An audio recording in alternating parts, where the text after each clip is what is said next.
Hello everyone, welcome back. Today we're going to be talking about how to make your AirForce Condor more accurate. But keep in mind, some of the tips that I'm going to share with you will also work on any air rifle on the market today. So let's get started. Tip number one, the barrel. We all know that the barrel is an important part of any rifle, whether it's an air rifle or a powder burner. There's some controversy out there about cleaning air rifles using solvent and whatnot. I don't use any solvents on my air rifle, but I do clean the barrel. I clean when it's necessary. And I say that because I feel if my accuracy starts to fall off, I'll clean it. But not only do I clean it, I polish it. And what I do is I use some of this JB compound, and it removes lead and other fouling that can throw off the accuracy of your rifle. It works really well.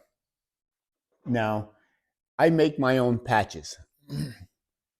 What I've done here is I use a t-shirt and I just cut small pieces and I use those to clean.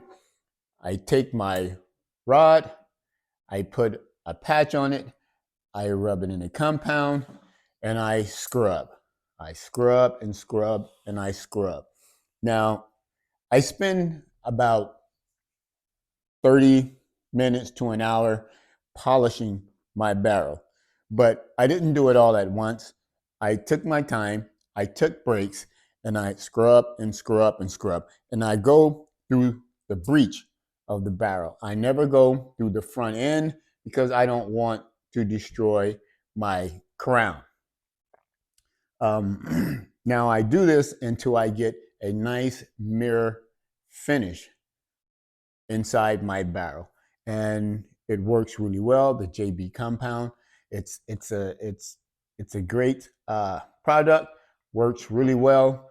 I ordered it off of Amazon. Now, speaking of the crown, that's another important part that I feel needs attention. So what I've done is I use a local gunsmith and I have him face my barrel and make sure that my crown is nice, clean, and uniform. I do that because I want good, even pressure escaping around my projectile as it leaves the barrel. If air escapes from one side prior to the other side, it could send your projectile in a different way, throwing off your accuracy.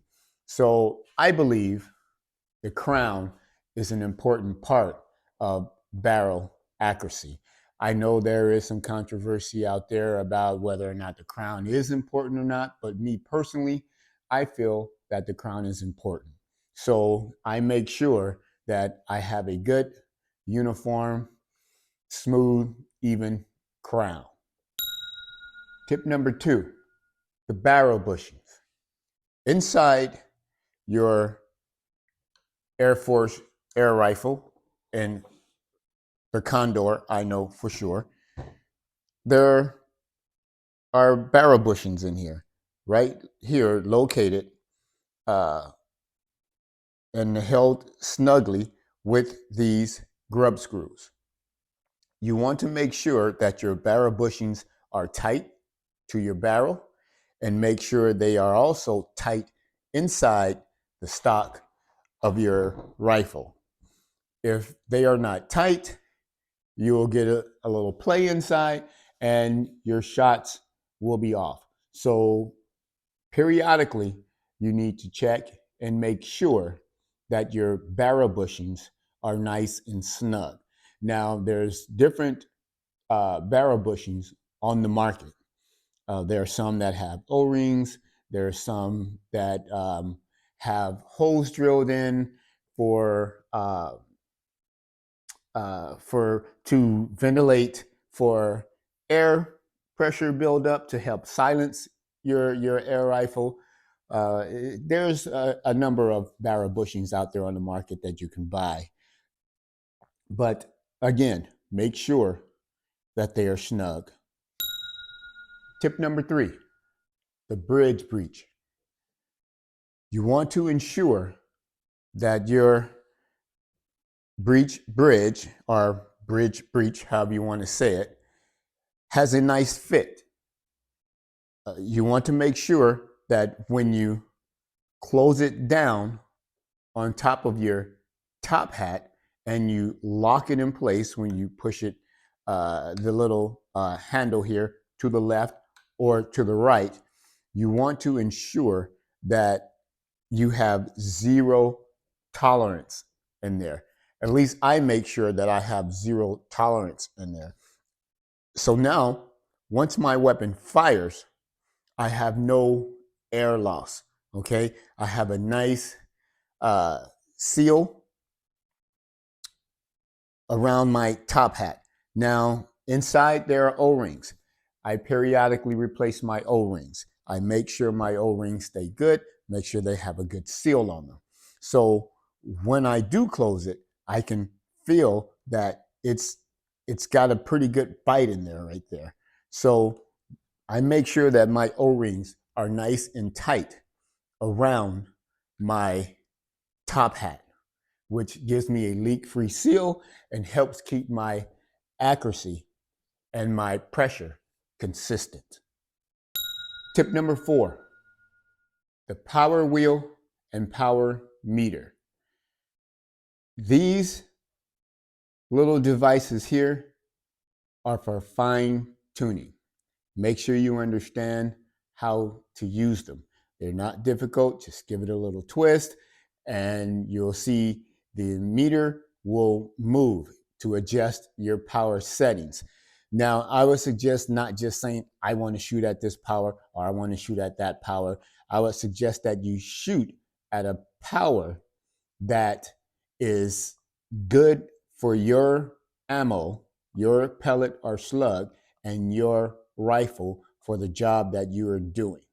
Okay, so adjust this wheel for fine tuning when you're are out shooting, practicing, making sure that everything is set. Make sure that you adjust this wheel to where things work out great, to where you can get the best consistent shot after shot, accurate after accuracy. Make sure that you're just not arbitrarily setting this wheel. Use it to your advantage. Tip number 5, pellet of choice or slug of choice. I shoot a number of different pellets. I shoot the H&N. This is a 25 cal. So these pellets are 28.24 grain. I shoot the JSB Exact Heavy Kings, which are the 33.95 grain. Those work well. The JSBs work very well in this rifle. These are my go-tos. These are the 25.39 grain JSB Exact. I shoot these all the time. I also have the Hades, the 26 grain, 26.54 grain Hades. I don't shoot these as often as I shoot the Kings. I love the Kings. And I also have the NSA 36.2 grain slugs. These are the slugs that I shoot, but generally I shoot the slugs with my other bottle. For those of you who have seen some of my videos, my pigeon videos, I switch out my bottle and my reg. I have a 4,500 PSI carbon fiber bottle with a 200 bar PCP tunes regulator on that one. And I shoot 930 39, 49, 150 feet per second with these 36 grain slugs. So the thing about the pellets, choice of pellets, is every air rifle, we all know that every air rifle has its choice of pellets. It's just not we choose what pellet that we're going to shoot. We would like to do that, but that's not really how it works in a lot of cases. Sometimes you may be shooting a pellet that you never thought that would work in your air rifle, like I did with the H&N. I had a buddy out shooting with me one day, and he has the H&Ns. So I figured I'd try one, and it worked really well. So I started getting H&Ns as well. These are the Barracuda Hunters with the hex screwdriver looking Phillips screwdriver hollow point on the tip of it. They work really well in this rifle. I was really surprised. But again, the JSBs are my go-tos. So know your ammo, choose the ammo that works the best for your rifle. Tip number 6, the unregulated AirForce Condor. The best way to deal with that is know your shot curve. We all know, all of us airgunners know and understand that there's a shot curve to where you have that sweet spot, but you have to pay close attention to your pressure gauge and know when it's dropping off and when it's not, and where you're getting the best accuracy at. That's where you need to shoot at, but you have to pay close attention to that. But what I would recommend, so you don't have to do so much of that, is adding an O-ring right underneath your top hat. By doing so, what you do is regulate the travel of your valve. And in doing so, it tends to regulate your pressure. So you get more consistent shots than you normally would than by paying attention to the shot curve. I've done this. It worked really well. I did it before I had my regulator, but now that I have a regulator, I have removed the O-ring because the O-ring does lower your velocity. Because of the travel is less, you're not shooting at the high velocities that you once had. That's the only hangup. But it does shoot at high velocities. You only lose a couple feet per second, but it will make your shots more consistent. Also, what I've done on here, I almost forgot, is with that compound, I've polished up my top hat, the top portion of my top hat. So when my Breech Bridge connects, it has a good seal. It's smooth. I've gotten rid of some of the machine marking or tool marks on it, and it's smooth, and the O-ring seals pretty good. So here you can see I'm pretty much stuck on there, and then it's releases here, but then you can see it takes a little bit to put that O-ring on over the top of that top hat. So that's what you want. You want a nice snug fit so you have a good leak-free seal. But again, put that O-ring underneath there and you'll see the difference. Tip number 7, the regulator. I have an Alteros regulator on this bottle. I fudged a little bit. It's supposed to be at 150 max, 150 bar. I'm at about 160. I don't recommend you do that, but I did it and it works out fine. But we all know what regulators do. Not a whole lot to explain about it, but I will share this with you. When you put a regulator, especially a regulator like the Alteros, which is only 150 bar, you lose a little bit of your power, which means you lose some velocity. Regardless of how you set your hammer tension with your power wheel or your power meter, it doesn't make a difference. At a certain point, it's not going to make a difference because the plenum on the regulator will only hold so much air. So whatever air is in that plenum is what's going to be dumped out when you reach a certain point on your meter, regardless of where it's set at. Once it's maxed out, it's maxed out. This one, I believe, maxes out. My meter will max out at like my meter will max out at about 6. And from 6 on, it doesn't make a difference. So that's the only downfall of this particular regulator. But as I said earlier, I have the PCP tunes regulator, and that one I can adjust it and it keeps going and it works just fine. Tip number 8, the bottle. There's not a whole lot to say about the bottle other than make sure that your O-ring is good for a good leak-free seal. Whenever you degas, inspect it. Make sure that it's nice and clean. There's no debris inside. There's no water buildup from your air pump or whatever you're using. Make sure it stays clean, and it will last, and it will hold the air for you. Like I said, not a whole lot to say about the bottle other than make sure that it has a good fit. Tip number 9, the trigger.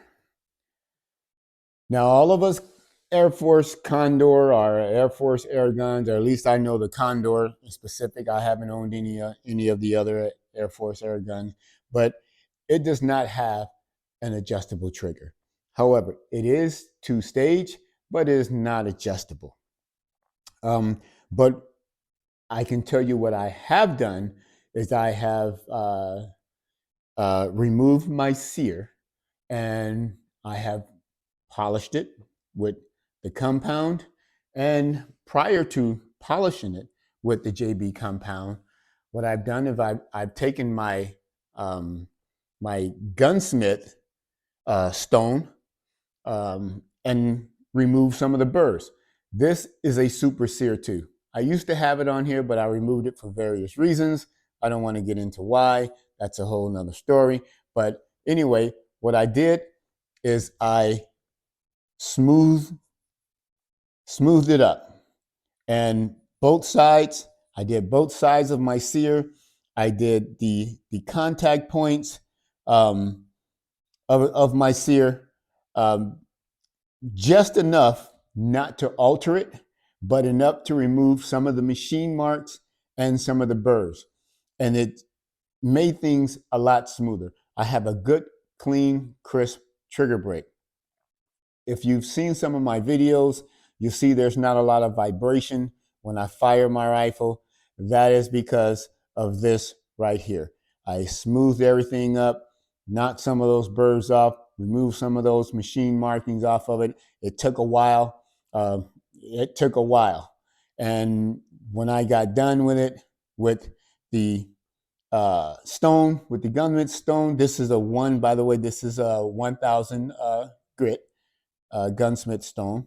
When I got done with it, I polished it with the JB polishing compound, and then I added a really thin layer of oil, and I reinstalled it. So it works really well.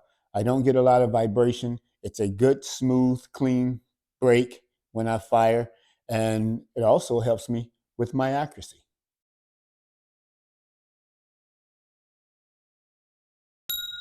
Tip number 10, the chronograph.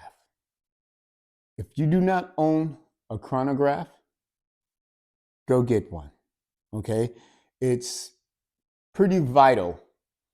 It's a very important piece of equipment that an air gunner could have. It lets you know what you're doing. It lets you know what your slugs, what your pellets are doing, how fast they're moving. And based on that, you can know, or you will know, your hold. Okay, your hold under, your hold over for different distances. You don't have to do your dials. If you want to crank on your dials, you can use the Street Lock app, which I do, and you can make your adjustments here. Or you can, if you have a mil-dot scope, whatever scope you have, it'll show you where to hold based on your velocity. If you don't know your velocity, it's going to be difficult to shoot at multiple ranges. If you just go out and arbitrarily shoot and set your zero at 25 yards, it's going to be difficult to be able to hit something at 40 or 50 yards dead on or with any level of good accuracy. If you don't know exactly where to hold, you're not going to know where that pellet or slug is going to hit. So make sure you go out and get yourself a chronograph. You don't have to go get a highly expensive one. Just get something that can clock your numbers. AliExpress, what is it? Amazon, brain fart for a minute. Amazon, there's a lot of places where you can purchase a good chronograph that's not going to break you. You don't need anything highly expensive, just something that'll clock your numbers, and you can put your data in your app or whatever you have where you keep your data on a card, and you'll know exactly where to hold and what your rifle is doing. Now, with that said, thanks for tuning in. Don't forget to hit the subscribe button and like and leave a comment. Thanks for watching, and we'll see you down the line.